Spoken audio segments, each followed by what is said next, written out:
Hello, well, welcome to this live call here this afternoon. I am joining you live and direct from just outside Verona in northern Italy. If you're here with me live on this call, just drop a little note in the chat.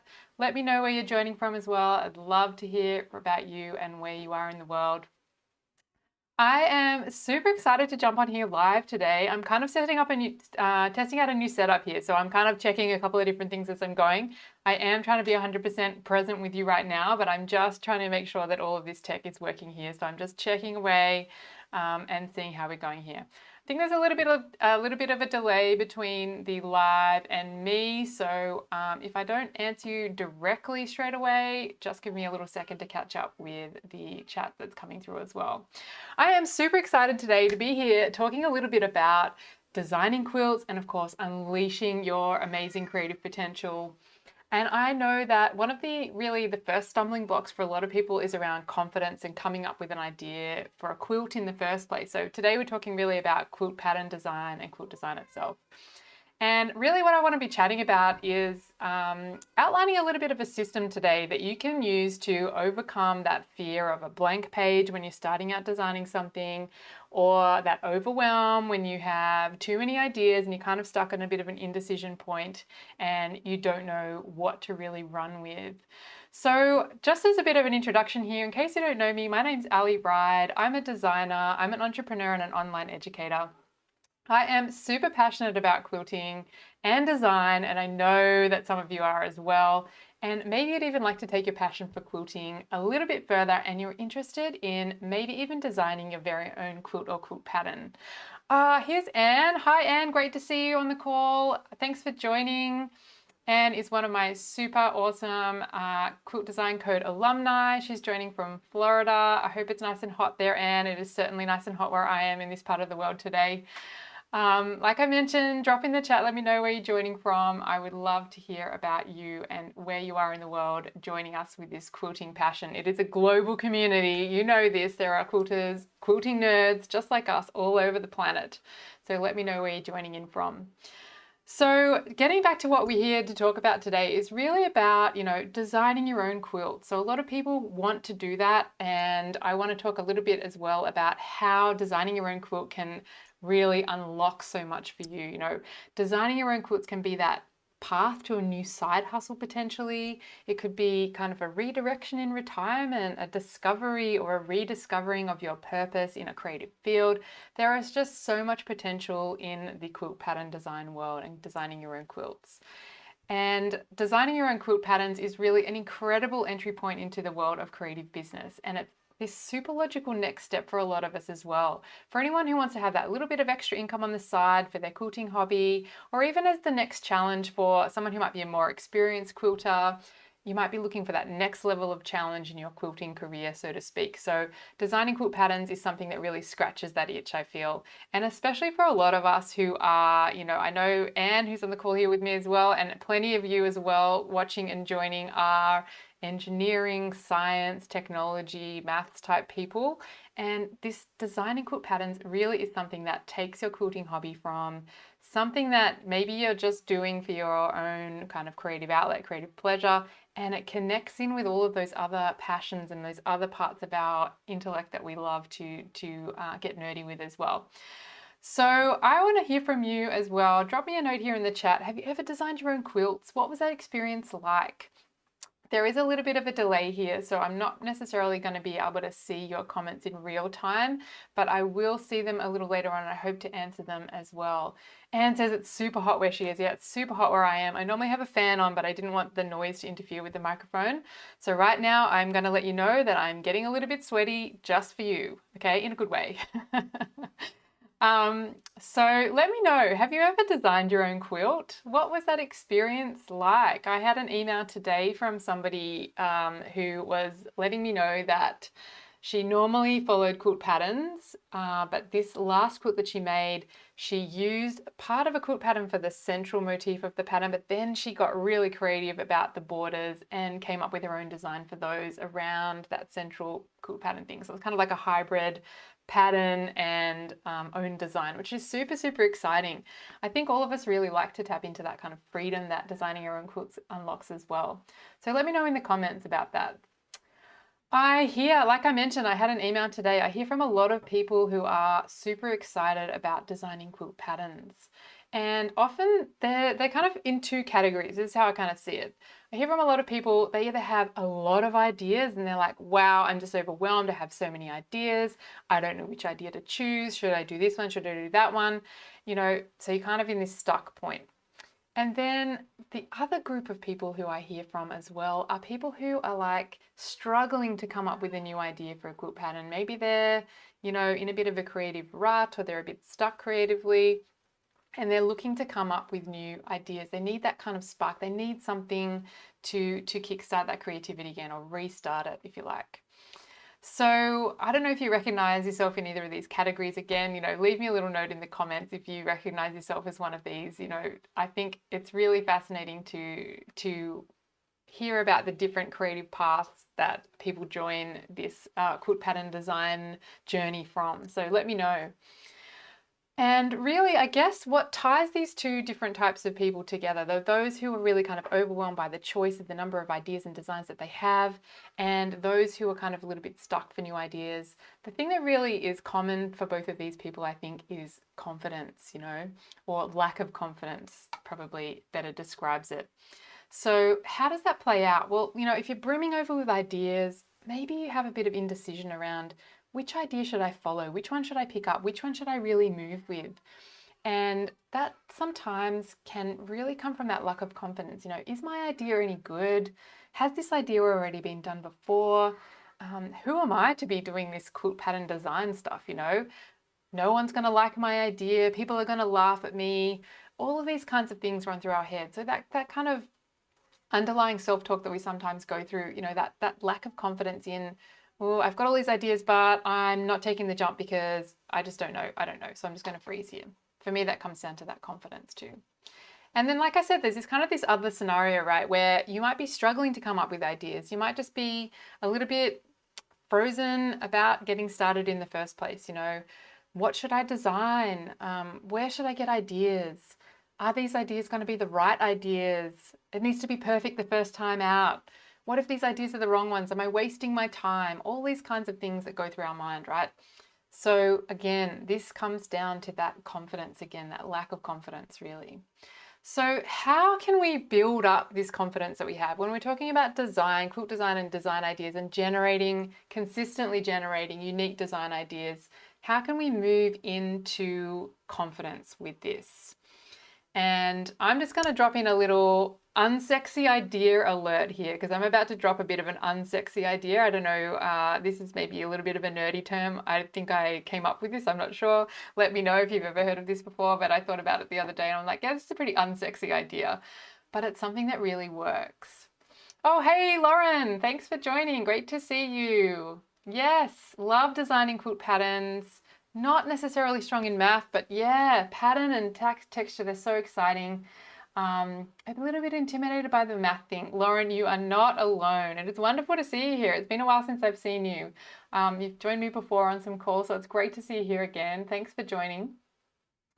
So really thinking about how we can develop that confidence. Maybe like Lauren, how can we get confident about, maths, which might be a little bit over daunting? Well, here's an unsexy idea for you, okay?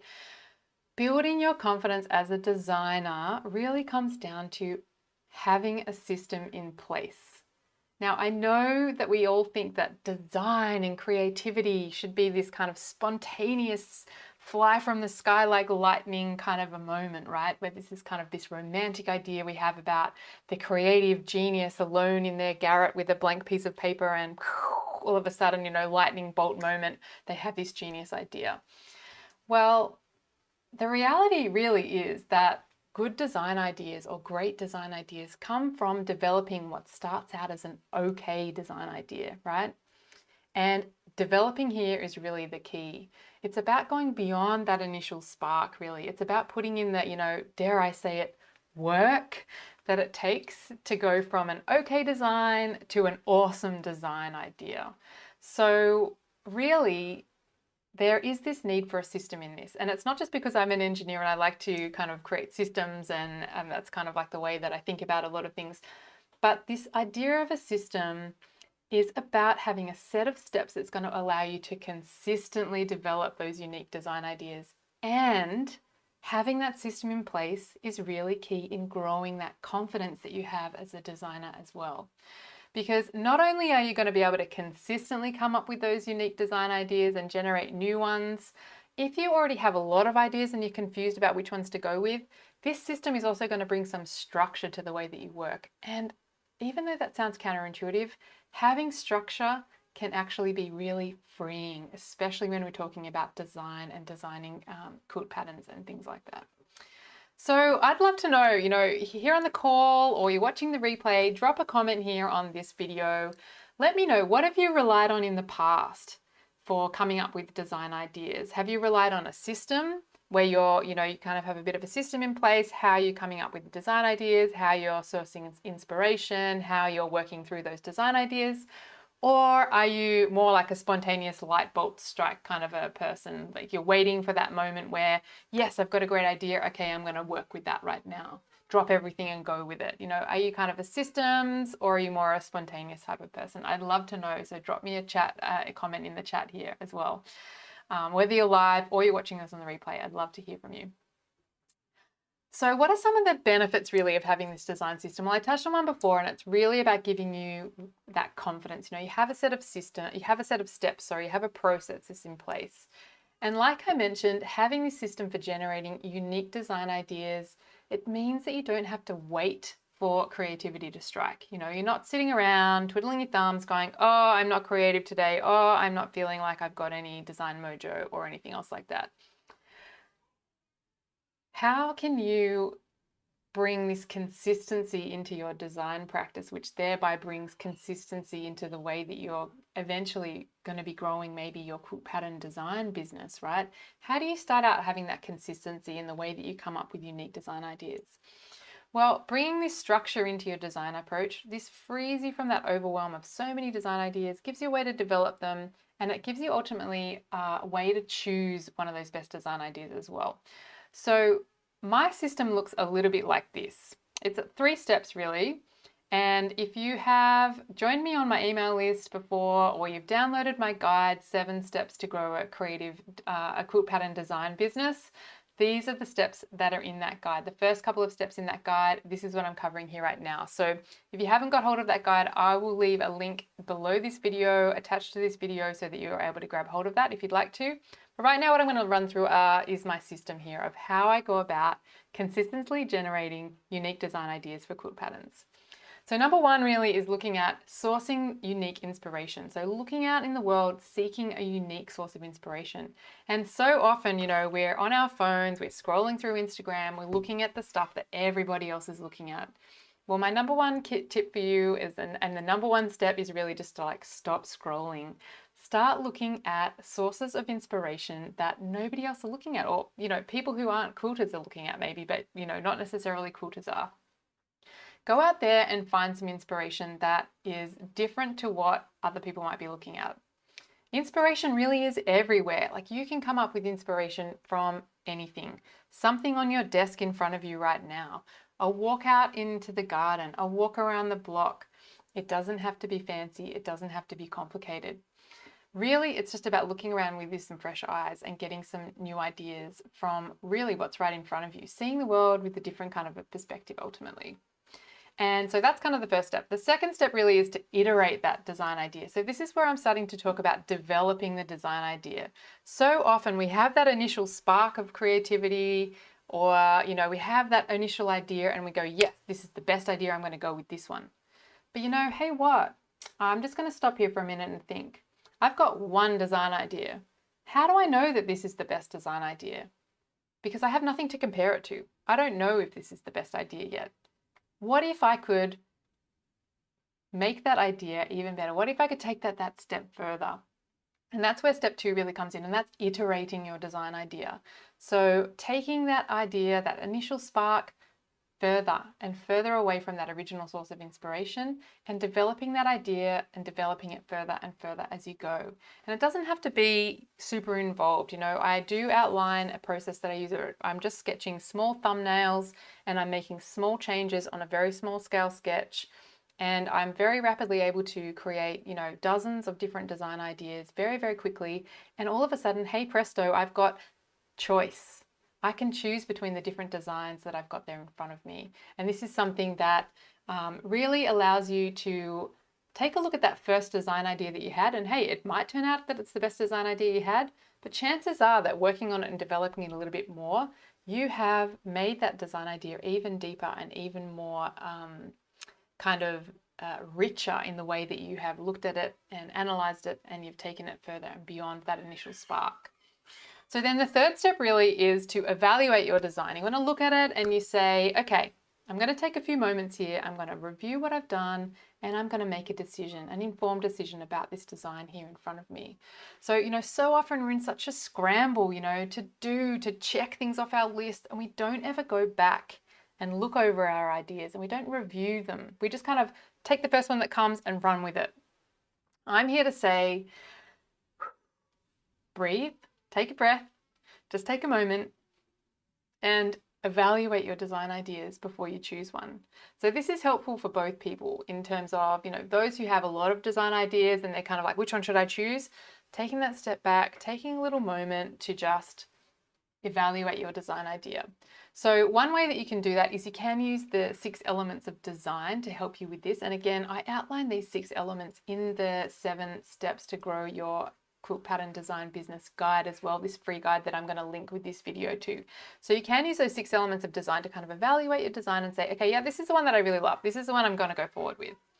So these 3 steps, you know, sourcing unique inspiration, iterating your design, and then evaluating your design, these are really the fundamentals of this system to consistently come up with unique design ideas for your quilt patterns. So, you know, how does this come back to confidence again? This is what we started talking about at the beginning of this live here. You know, once you know these steps and you experience that process of being able to consistently come up with and evaluate good design ideas, you're no longer in that place of how do I get an idea, or how do I choose an idea, or I have to wait until a good idea strikes me. You don't have to be frozen in that place, not knowing what to do, not knowing how to start. And that's where that confidence really comes in. Once you know these steps, you have that confidence. This is how you get that confidence. And these systems here, what we've been talking about today, this is this design phase. This is part of a wider framework of quilt pattern design, really. So we're designing the quilt at the moment. We're thinking about the idea, the design idea. And then we move into the phase where we're actually writing the quilt pattern. How much fabric, what are the instructions, what's the final size, all that kind of stuff. And then the third phase really to this framework is design, write, and then of course we want to sell this quilt pattern. So that's the next phase. So we've got design, write, and sell. And that sell phase is really about launching your quilt pattern, growing and connecting with an audience to launch it to. So this broader framework, this design, write, and sell framework, if you have any interest at all in developing your skills in writing and selling quilt patterns, then these really are the big three that you need to know: this design, writing, and selling.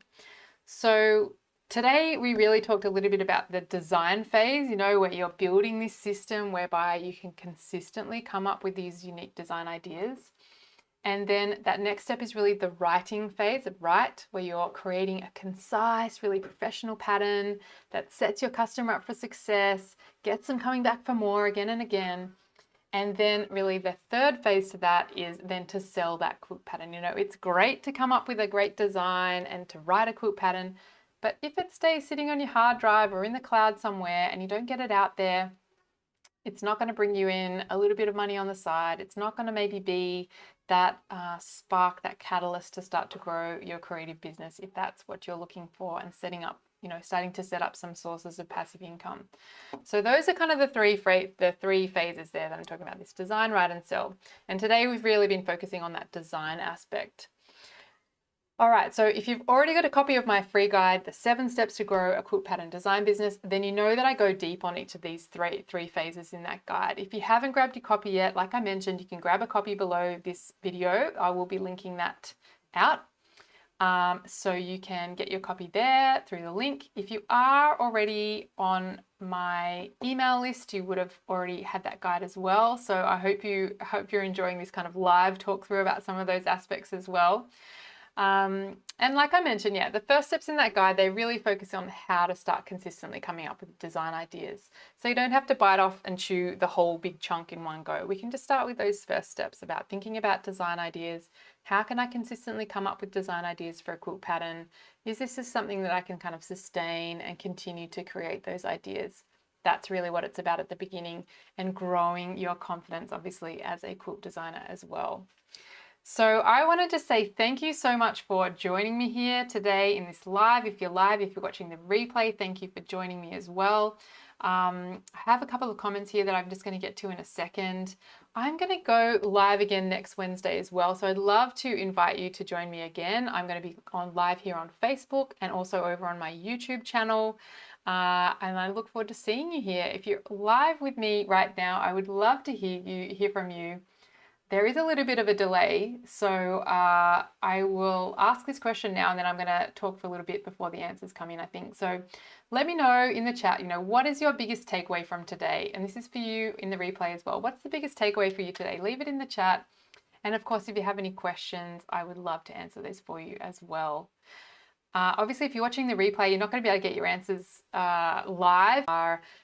Working consistently on getting those design ideas, or whether you're kind of waiting for the lightning to strike and you're a more spontaneous person. So Anne is saying she's spontaneous. The ideas keep coming in, she documents them and moves on. So that is fantastic. That's a system in itself, documenting those ideas and moving on.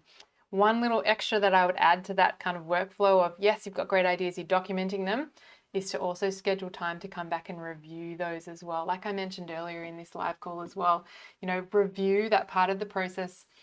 It's so hard. I'm a very forward-thinking person as well. I'm always thinking about the future. I'm thinking about the next big idea. I'm thinking about visions that are taking me towards the future. So it's so hard sometimes to just stop and take a little moment and go back and review what we've already done, those ideas that we've already documented, and just take a little pause and say, yep, okay, I'm on the right track, or yep, these are the design ideas I want to go with. So adding in that review into that process as well is a great way to really optimize that documentation of your spontaneous ideas that you're getting at as well. Fantastic. So Lauren's commenting, drawing daily, and then she digs into those and expands on and refines those ideas. Fantastic. This is perfect. This is exactly that's how I like to go about my design process anyway. And that's definitely the kind of system that I do teach as well. Yeah, absolutely. Having that daily drawing practice.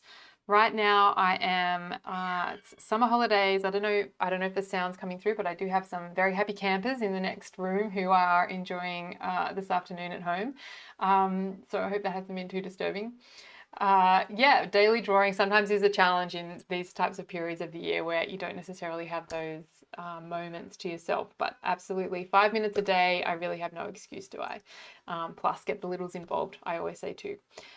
Drawing daily, digging into those and expanding and refining those ideas. Absolutely. That's all about, developing those design ideas, coming up with the best possible one that you can come up with. Absolutely gold. Love it. Love it, love it, love it. All right, going to wrap up there. I am hoping this is all worked out technically and people are catching this going live. Let me just double check over here before I sign off. I think we're still rolling, so that's great. In case you weren't able to join me live here today, like I mentioned, the replay's up. Please comment. I will be going live again next week, so if you would like to come and join me live and you've got questions you'd like me to answer on the call, I will be here and looking forward to meeting you. I want to say thanks again for joining me here. Thanks again for watching the replay, and I'm really looking forward to seeing you again next week. All right, bye for now.